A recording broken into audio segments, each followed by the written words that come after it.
Bonjour à toutes et tous, je suis Jean-François Riot, journaliste, rédacteur en chef à Liaison Sociale.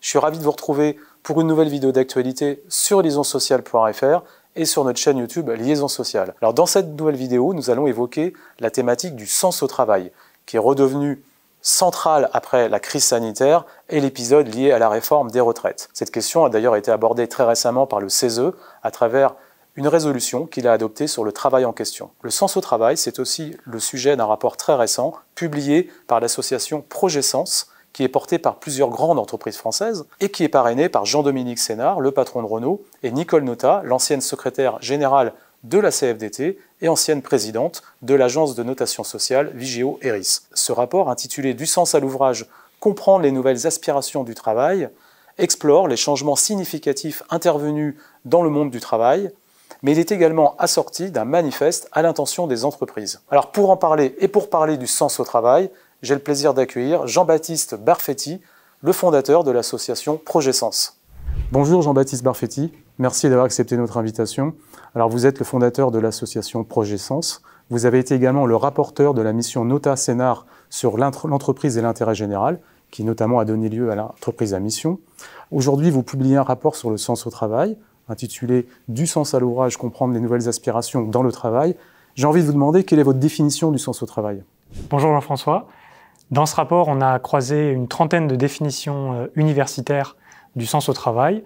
On a fait notre synthèse. Pour la faire très courte, pour nous, c'est inverse de se sentir comme un rouage dans une grande entreprise. C'est se sentir aligné avec ce que produit mon entreprise, inséré dans un projet plus global auquel je crois. C'est être responsabilisé, reconnu, et parfois simplement que son entourage déjà comprenne ce qu'on fait précisément. On a 3 facteurs pour ce sens au travail, donc c'est cette finalité dont on vient de parler, c'est utilité sociale, c'est-à-dire ce que je produis concrètement, in fine à quoi ça va servir, mais c'est aussi le contenu du travail, est-ce que j'apprends? Et sur ça, on a eu beaucoup de retours négatifs sur la question des processus, du reporting, qui éloignent finalement le salarié du produit auquel il contribue. Et on a l'impression qu'avec l'intelligence artificielle, on humanise la machine, mais les salariés nous disent avoir l'impression d'être eux-mêmes robotisés dans leur travail. Et puis, dernier facteur, celui du management, donc la reconnaissance, les marges de manœuvre concrètes, et puis le fait de nommer des managers dont c'est la compétence et qui ont l'appétence pour le management. Il y a beaucoup de casses dues au fait que ce n'est pas le cas. Donc c'est pour ça qu'on a eu beaucoup de retours sur ce point. Alors pourquoi les entreprises doivent-elles se saisir de façon si urgente du sens au travail, alors que les syndicats, par exemple, mais aussi les préventeurs en santé au travail, en parlent depuis si longtemps? Alors la question du sens au travail est un des facteurs finalement sous-estimés de la réalisation dans le travail par rapport à la logique de récompense, que ce soit le salaire, les avantages et insertion dans un collectif, par rapport au bien-être au travail qu'on voit se développer depuis quelques années. C'était il y a quelques semaines la semaine de la qualité de vie et des conditions de travail. Ce sujet finalement du sens au travail est mentionné depuis plusieurs années, mais de façon beaucoup plus minoritaire. Nous, on s'y est attelé aussi comme suite, comme vous l'aviez mentionné, du rapport Notat Sénard sur la raison d'être des entreprises et entreprises à mission. Finalement, dans les suites, les salariés nous disaient leur fierté d'appartenir à une entreprise qui s'engage, mais ne voyaient pas concrètement ce que ça changeait dans leur quotidien au travail. Et donc, à force d'avoir ce retour, on s'est dit qu'on n'avait fait que la moitié du chemin et qu'il fallait que ça se décline, que ça soit le plus pris en main possible par les salariés, avec ce chiffre qui nous a frappé de 43% des actifs qui envisagent de quitter leur emploi dans les 2 prochaines années, faute de sens. C'est la raison pour laquelle c'est vraiment le moment pour les entreprises de se saisir de cette question. Alors votre rapport est assorti d'un manifeste à destination des entreprises avec 10 engagements.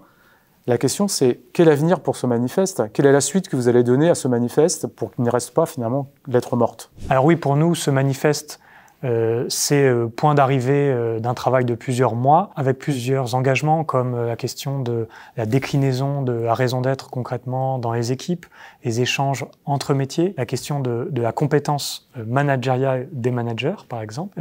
Et pour nous, c'est un point de départ, c'est-à-dire que ce collectif va être rejoint par de nouvelles entreprises. On espère dépasser le million de salariés réunis dans ce cadre. On va continuer le travail pour le décliner concrètement dans la pratique pour les salariés, avec des groupes de travail des managers, des RH et des groupes de discussion avec les salariés directement concernés, parce qu'on a rendu finalement ces engagements adaptés à la totalité des cultures d'entreprise et des différents métiers. Donc maintenant, il faut arriver à innerver dans la pratique pour le rendre le plus concret possible dans les équipes de travail. Merci beaucoup Jean-Baptiste Berfetti d'avoir accepté cette invitation. Merci, et le rapport est téléchargeable gratuitement sur le site projet-sens.fr. Merci à vous de nous avoir suivis. On se retrouve tout prochainement dans une nouvelle vidéo d'actualité sur lisonsocial.fr et sur notre chaîne YouTube Lison Social.